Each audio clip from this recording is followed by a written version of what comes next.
तो हेलो दोस्तों, आपका स्वागत है फिर से अहिल्यादीप क्लासेस में। ठीक है। आज की जो क्लास होने वाली है, जो अभी हम सीरीज लेके चल रहे थे मेंस की ड्राफ्टिंग की। ठीक है। एक मिनट। हाँ, तो अभी जो हम सीरीज लेके चल रहे थे ड्राफ्टिंग वाला, में 4 क्लास आई थिंक हो गई है, 4 लेटर आपने देख लिए हैं।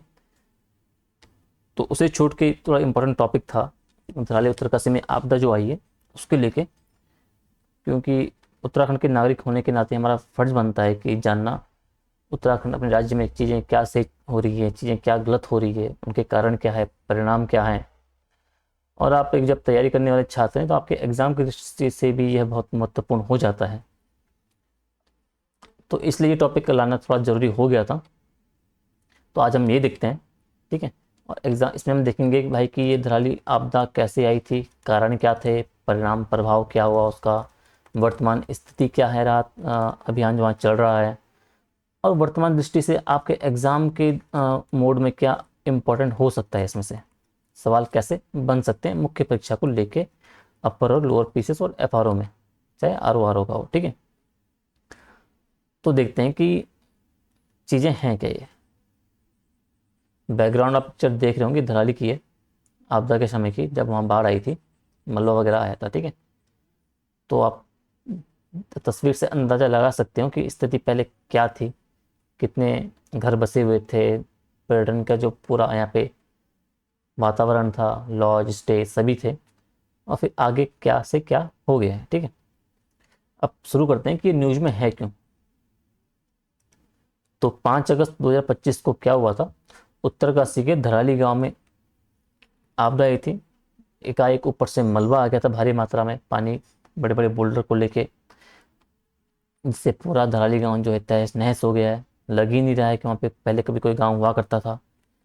जो धराली गांव है वो खीर गंगा नदी के किनारे बसा हुआ एक गाँव है, जो पर्यावरण की दृष्टि से बहुत महत्वपूर्ण है, क्योंकि उसी के जस्ट आगे गंगोत्री चार धाम का पड़ाव आता है। तो ये पर्यटक लोग यहाँ पे आराम और थोड़ा सा रेस्ट वगैरह करते हैं। यहाँ अचानक जो बाढ़ आई थी उससे तबाही मच गई थी। ठीक है। पहले पहले कहा गया था कि ये बादल फटने या क्लाउड बर्स्ट की वजह से हुआ है, लेकिन बाद में जब विशेषज्ञों ने देखा तो कहा कि इसके साथ साथ हिमखंड टूटना या फिर जीएलएफओ की घटना को भी इसमें शामिल माना जा रहा है। ठीक है। अब जब देख लेते हैं घटना एक्चुअल में हुई कहाँ पे है। ये उत्तरकाशी का मैप है। ठीक है। उत्तरकाशी का मैप है। ठीक है। तो ये गंगोत्री है यहाँ पे, और ये आपका हर्षिल। तो हर्षिल से 4-5 किलोमीटर आगे ही यहाँ पे धराली गांव है। तो वहाँ पे ये घटना घटित हुई है। ठीक है। ये आपको मैप में जानते रहना है। ठीक है। हम्म। तो अब इसके प्रभाव क्या पड़ा है इसका, इस पिक्चर से आप अंदाजा लगा सकते हो कि क्या प्रभाव पड़ा है क्या नहीं। क्या इसे देख के आप बता सकते हो कि यहाँ कोई पहले अच्छा खासा एक बसा हुआ प्रॉपर तरीके से गाँव हुआ करता था। तो प्रभाव आप देखोगे तो धराली के 80 एकड़ में 20 से 50 फीट तक मलबा फैल गया है, ये यहाँ पे देखा जा सकता है। पूरा मलबा ही मलबा है। मलबे ने 34 सेकंड में धराली गांव को जमींदोज कर दिया। मात्र 34 सेकंड लगे थे मलबे को इस पूरी धराली गांव को जमींदोज करने में। अब तक 5 मौतों की पुष्टि हो चुकी है। 8 अगस्त तक की बात कर रहा हूँ मैं। लगभग 566 लोगों को सुरक्षित निकाला जा चुका है। उत्तराखंड राज्य आपदा प्रबंधन प्राधिकरण के अनुसार 16 लोग लापता हैं, जिनमें से 9 आर्मी जवान हैं और 7 नागरिक शामिल हैं। लेकिन वहीं भारतीय सेना के अनुसार लापता लोगों की संख्या लगभग 100 के पार हो सकती है। प्रमुख प्रभावित क्षेत्र धराली है आपका, हर्षिल है आपका, भटवाड़ी है और सुक्खी गांव बहुत ही अधिक प्रभावित क्षेत्र इस आपदा से हैं। ठीक है। ये इसरो की सैटेलाइट इमेज है। ये आप देख सकते हो यहाँ पे कि पहले क्या था अब क्या है। तो पहले ये था, ये नदी वगैरह आ रही है यहाँ पे, ये खाला आ रहा है। ठीक है। तो इस फोटो से आप पहले भी अंदाजा लगा सकते हो कि जो मलबा, ये फ्लैट आप देख रहे हो ना, तो ये भी पास्ट में कभी मलबा आया होगा, चाहे 50 साल पहले, चाहे 80 साल पहले, चाहे 100 साल पहले। ऐसा ही मलबा आया होगा और यहाँ तक फैला गया होगा, फैला होगा, लेकिन नदी के कटान से यहाँ कट गया होगा, लेकिन यहाँ तक आप प्रॉपर तरीके से देख सकते हो डिजाइन। ठीक है। कैसे मलबा आ रखा है। तो फिर भी लोग यहाँ पे बसे हैं इस मलबे के ऊपर, चाहे इस नदी के खाले के बगल, जस्ट बगल में आप देखो कुछ सटा गए। ठीक है। तो भाई जब इतिहास में ऐसी स्थिति हो चुकी है, ऐसी घटना हो चुकी है, तो उससे आपको सबक लेना चाहिए।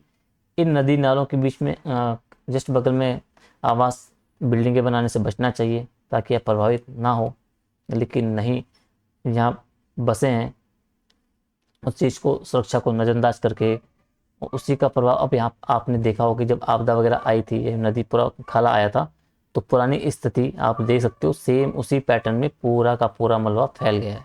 समझ गए हो? तो इस गलती से आपको सबक लेना चाहिए भाई। जब इतिहास में ऐसी चीज़ें पहले हो चुकी है तो आपको वर्तमान में ऐसा नहीं करना चाहिए, उससे सबक लेना चाहिए। इस खाले के आसपास मकान वगैरह नहीं बनाने चाहिए। तो थोड़ा बहुत तो गलती हमारी भी है ना। तो इससे अब आपदा से आप अंदाजा लगा सकते हो कि कितनी भयावह स्थिति वहाँ हो रखी है। राहत और बचाव अभियान देख लेते हैं। टीमों की तैनाती तो भारतीय सेना लगी है, एनडीआरएफ लगी है, एसडीआरएफ लगी है, आईटीबीपी है गई, स्थानीय पुलिस हो गया है, स्थानीय प्रशासन की टीमें लगी है, सारे बचाव कार्य में जुटी हुई है। कुल 800 से 900 अधिक कर्मी इसमें अभियान में शामिल हैं। सेना की भूमिका क्या है? 150 राजपूताना राइफल्स के जवान हैं, 12 घातक बटालियन के जवान हैं, 50 मेडिकल कर्मियों सहित 225 से अधिक सैनिक धराली में तैनात हैं। 14 राजपूताना राइफल्स के कमांडिंग ऑफिसर जो कर्नल हर्षवर्धन जी हैं, उनके नेतृत्व में यह बचाव कार्य चल रहा है। इसी के साथ बगल में आर्मी बेस कैंप था वहाँ पे, तो उससे भी थोड़ा बहुत फायदा मिल रहा है। एनडीआरएफ और एसडीआरएफ, तो एनडीआरएफ की 4 टीमें हैं, एसडीआरएफ की 6 टीमें बचाव कार्य में लगी है। सड़क मार्ग अवरुद्ध था अब तक, उसके कारण कई टीमें धराली तक नहीं पहुंच पाई थी, लेकिन हेलीकॉप्टर से वो काफ़ी कर्मियों को वहाँ पहुँचाया गया था। अब तो खैर वहाँ 2 मार्ग खुल चुके हैं। जो पुल गंगनानी वाला था, वो जो टूटा हुआ था मुख्य मार्ग, वो भी बन के तैयार हो गया है। शायद आज शाम या कल में भी शाम तक खुल ही जाएगा वो। आईटीबी की भी लगभग 100 आईटीबी कर्मी लगे हैं, जिसमें अधिकारी हैं, डॉक्टर हैं, जवान आदि शामिल हैं। ये सब राहत कार्य में शामिल हैं। ठीक है। हेलीकॉप्टर, चिनूक हेलीकॉप्टर हो गया आपका, MI-17 हो गया, ALH हो गया, चीता हेलीकॉप्टर, सब वहाँ पे बचाव और राहत सामग्री पहुँचाने के लिए तैनात हैं। हर्षिल जो नेलांग सैन्य और सिविल हेलीपैड चालू किए गए हैं, क्योंकि धराली का जो हेलीपैड था वो मलबे में दब गया है। हवाई अभियान में हम देखोगे तो लगभग 8 अगस्त तक जो है 560 से अधिक लोगों को हर्षिल से मटली में सुरक्षित पहुंचाया गया है। ठीक है। ये अलग अलग हवाई अड्डों की यहाँ पे उल्लेख किया गया है। ठीक है। इसके अलावा हम आगे देखते हैं। ठीक है। तो चिकित्सा सहायता है वो क्या है? तो धराली, हर्षिल, मटली में मेडिकल टीमें तैनात की गई हैं। घायलों को प्राथमिक उपचार दिया जा रहा है। घायलों को, सैनिकों को, जो घायल सैनिक उन्हें हवाई मार्ग से एम्स ऋषिकेश ले जाया गया है। देहरादून और एम्स ऋषिकेश में अतिरिक्त बेड और एम्बुलेंस की व्यवस्था की गई है। साथ ही साथ सरकार द्वारा जो मनोचिकित्सकों की भी तैनाती की गई है, ताकि प्रभावित क्षेत्रों में भेजा जाए, पीड़ितों का मानसिक सहायता दी जाए, इसलिए भी वहाँ भेजा गया, उनकी भी वहाँ पे तैनाती की गई है। सड़कें जो प्रमुख भटवाली और जो गंगोत्री राष्ट्रीय मार्ग खोल दिया गया है। हर्षिल, लेचिंगन और जो गंगरानी में सड़कें भी अवरुद्ध थी, लेकिन पुल भी बन गया है, मार्ग भी वहाँ पे खुल गए हैं। BRO सड़क की मरम्मत में जुटा हुआ है। पुल का निर्माण BRO द्वारा वहाँ पे किया गया है। संचार नेटवर्क बहाल करने के प्रयास जारी हैं। बचाव टीमें भी सैटेलाइट फोन से निर्भर है, क्योंकि अभी मेरी बहन, जो छोटी बहन है हमारी, वो भी फायर सर्विस में है, तो उनकी तैनाती भी वहीं है, तो भी रेस्क्यू ऑपरेशन में, तो उनसे भी लगभग 5-6 दिनों से बात प्रॉपर नहीं हो पाई। एक ही बार उनका फ़ोन आया था सैटेलाइट फ़ोन से, 5 सेकंड के लिए बात हुई थी, क्योंकि वहाँ नेटवर्क सारे तार खंभे सब टूटे हुए हैं, लाइट वगैरह कुछ नहीं है, तो इस चक्कर से वहाँ पे बातचीत नहीं हो पा रही है। बिजली आपूर्ति बहाल करने के लिए तेज़ी से काम चल रहा है। कल शाम को हर्षिल में बिजली आपूर्ति हो चुकी है। धराली और आगे का भी शायद अब यहाँ पे कार्य चल रहा है। ठीक है। प्रशासनिक प्रयास क्या किए गए? मुख्यमंत्री की भूमिका। मुख्यमंत्री धामी जी ने आंध्र प्रदेश का दौरा अपना रद्द किया। 5 अगस्त को देहरादून पहुंचे, आपदा प्रबंधन की समीक्षा की। धराली पहुंचे, वो पीड़ितों से मुलाकात की, उन्होंने हवाई सर्वेक्षण किया, राहत कार्य की निगरानी की।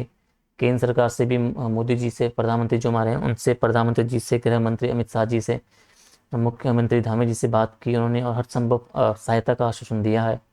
अधिकारियों की तैनाती क्या है? जो 3 वरिष्ठ अधिकारी IAS अधिकारी हैं, अभिषेक रोहेला जी, मेहरबान सिंह बिष्ट जी और गौरव कुमार जी, और कई वरिष्ठ पुलिस अधिकारी जो हैं, 2 IG लेवल के, 3 SP लेवल के और 11 DSP लेवल के उत्तरकाशी में इनकी तैनाती वगैरह की गई है। अब प्रमुख जो हमारा कंसर्न है वो है संभावित कारण, जहाँ से एग्जाम की दृष्टि से जो बहुत महत्वपूर्ण हो जाता है वो हमें देखना है। तो पहला बोला गया कि भाई बादल फटना, क्लाउड बस्ट है, फिर ग्लेशियर टूटने को भी इसमें शामिल किया गया, और जो प्रमुख है GLFO, इसको भी यहाँ पे शामिल किया गया है। तो ये 3 चीज़ें हमें देखनी है। बादल फटना पहला। ठीक है। बादल फटना यानी कि एक स्थानीय लेकिन तीव्र वर्षा गतिविधि। एक स्थानीय घटना है, लेकिन कब? जब तीव्र वर्षा गतिविधि हो उस क्षेत्र, स्थानीय क्षेत्र पे, तब ये बादल फटने की घटना होती है। एक छोटे से भौगोलिक क्षेत्र में बहुत भारी वर्षा का होना ही बादल फटना कहलाता है बेसिकली। छोटी अवधि का है, लेकिन विनाश का व्यापक विनाश होता है, जो कि हम धराली में देख सकते हैं। लेकिन ये जरूरी नहीं कि जहाँ बहुत भारी वर्षा, सभी जो बहुत भारी वर्षा हो रही है घटनाएं, वो सभी बादल फटने की घटनाओं में हम शामिल नहीं करते हैं, क्योंकि बादल फटने की कुछ क्राइटेरिया, कुछ विशिष्ट परिभाषा दी गई है। वो क्या है कि लगभग 10 बाई 10 वर्ग किलोमीटर क्षेत्र में, ये क्षेत्र है 10 बाई 10 का वर्ग किलोमीटर का, अगर इस क्षेत्र में 1 घंटे तक 10 सेंटीमीटर या अधिक की वर्षा होती है तो इसे हम बादल फटने की घटना के रूप में वर्गीकृत करेंगे। और अगर इसी क्षेत्र में आधे घंटे की अवधि में, इसी क्षेत्र में अगर आधे घंटे की अवधि में, आधे घंटे की अवधि में 5 सेंटीमीटर वर्षा हो तो उसे भी हम बादल फटने की घटना में शामिल करेंगे। ठीक है। अब आईएमडी के अनुसार, आईएमडी ने क्या कहा कि हर्षिल में सिर्फ 6.5 mm की वर्षा हुई, जो कि बहुत कम है। कुल 24 घंटे में 9 mm की वर्षा हुई। भटवाड़ी में कुल 11 mm बारिश हुई, जो क्लाउड बर्स्ट के स्तर से काफ़ी कम है। ठीक है। तब कहा गया कि भाई ये जीएलएफओ की घटना भी हो सकती है क्लाउड बर्स्ट के अलावा। अब जीएलएफओ क्या, ये इंपॉर्टेंट है, ये बहुत चर्चा का विषय है, इसे आप जानते रहेगा, इसमें आप अच्छे इसे टॉपिक को तैयार करके जाएगा, इससे सवाल बनने के चांसेस आपकी मुख्य परीक्षा में काफ़ी है।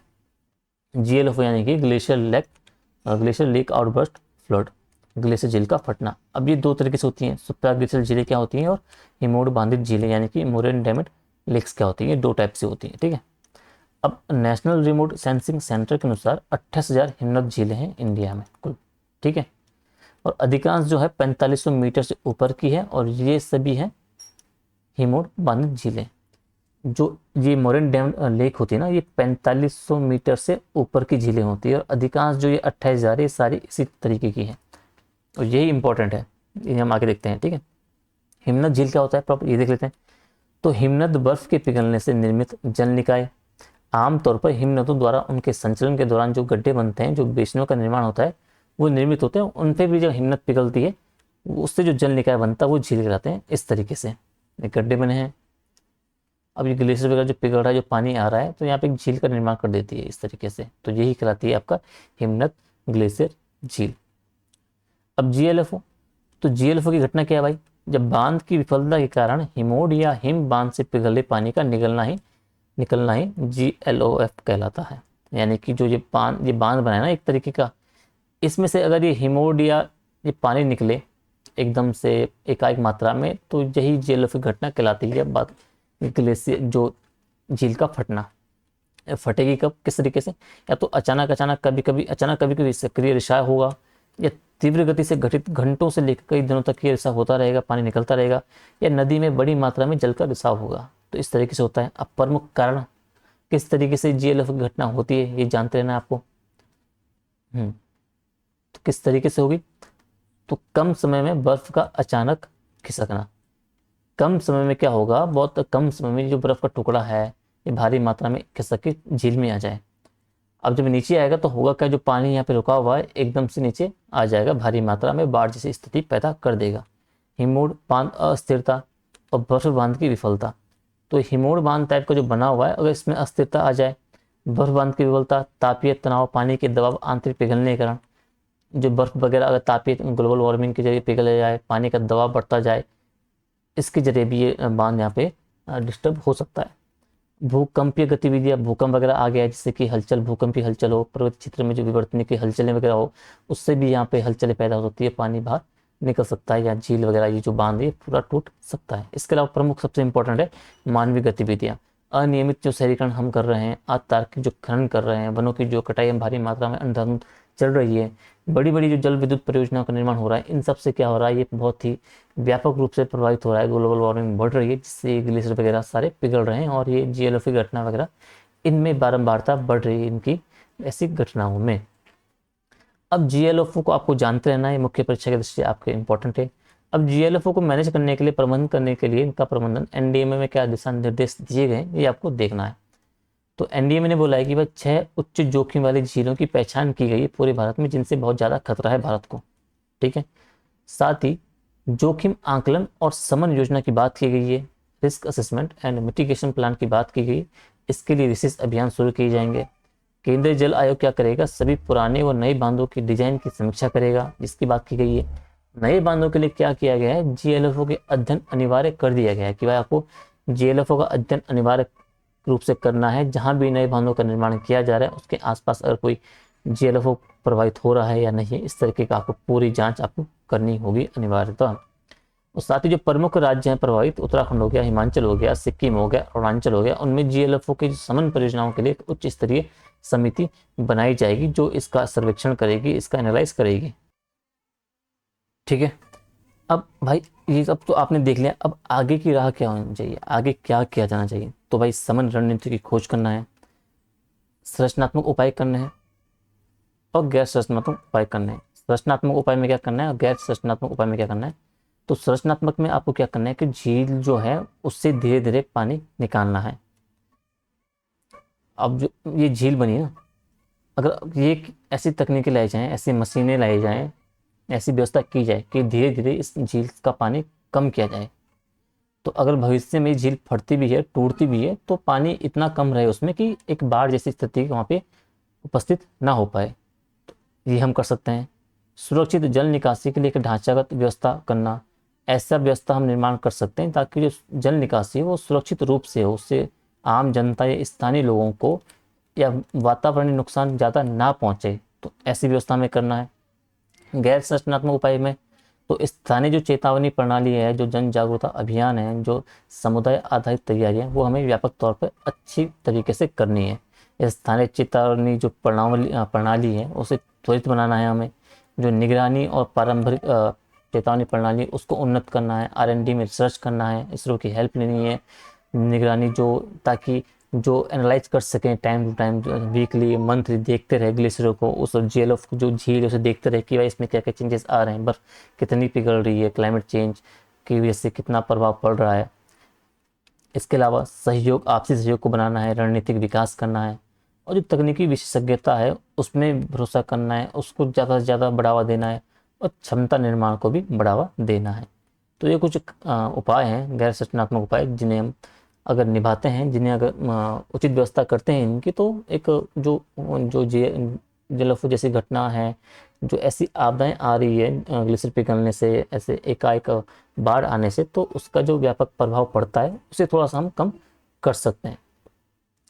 तो आज की वीडियो में इतना ही। इसके अलावा जो सबसे इम्पोर्टेंट चीज़ ये है कि हमारा जो कर्तव्य बनता है, हम उत्तराखंड के नागरिक हैं, हमारा एक पूरे देश का बनता है। अगर हम उत्तराखंड जैसे सेंसिटिव राज्य में रह रहे हैं तो हमारी जिम्मेदारी बनती है कि यहाँ के जो संसाधन है उनका दोहन एक उचित रूप से, सतत रूप से किया जाए, ताकि पर्यावरण को भी नुकसान ना पहुँचे और हमारी जो ज़रूरतें हैं वो पूरी हो जाए। हमारी इच्छाएं नहीं, इंसान की इच्छा पूरी नहीं होती है, हमारी जो ज़रूरतें हैं, बेसिक जो मूलभूत आवश्यकताएं, उनकी पूर्ति आसानी से हो सके बिना पर्यावरण को ज़्यादा नुकसान पहुँचे। तो ये हमें, हमारा नैतिक कर्तव्य बनता है कि अपने पर्यावरण को सुरक्षित रखें, सुरक्षित रखें, क्लाइमेट चेंज के प्रति काम करें, पर्यावरण के प्रति काम करें, पर्यावरण को दूषित ना करें। इन सब चीज़ों को हमें ध्यान में रखना है। तो आज की वीडियो में इतना ही, देखते हैं अगली वीडियो हम देखेंगे। जो मेंस का चल रहा था हमारा, 4 लेक्चर हो गए थे, 4 लेटर हो गए थे, 5 लेटर में अभी नेक्स्ट वीडियो में हम देखेंगे उसके बारे में। तो आई होप कि आपको क्लास अच्छी लगी हो, चीज़ें आपको समझ आई होगी। अगर आपको कुछ डाउट रह जाता है तो आप कमेंट कर सकते हो, मैं आपको उसका जो आंसर होगा, जो सोल्यूशन होगा, डाउट क्लियर होगा, वो आपको नेक्स्ट वीडियो में करके दूंगा। तो अगर आपको वीडियो अच्छी लगी है तो वीडियो को ज़्यादा से ज़्यादा लाइक करें, शेयर करें, कमेंट करें, ताकि सभी एक उत्तराखंड के आम नागरिक जान सके कि भाई हम किन स्थितियों से गुजर रहे हैं उत्तराखंड में। ठीक है, तो तब तक के लिए आप बने रहिए, मिलते हैं अगली वीडियो में। धन्यवाद।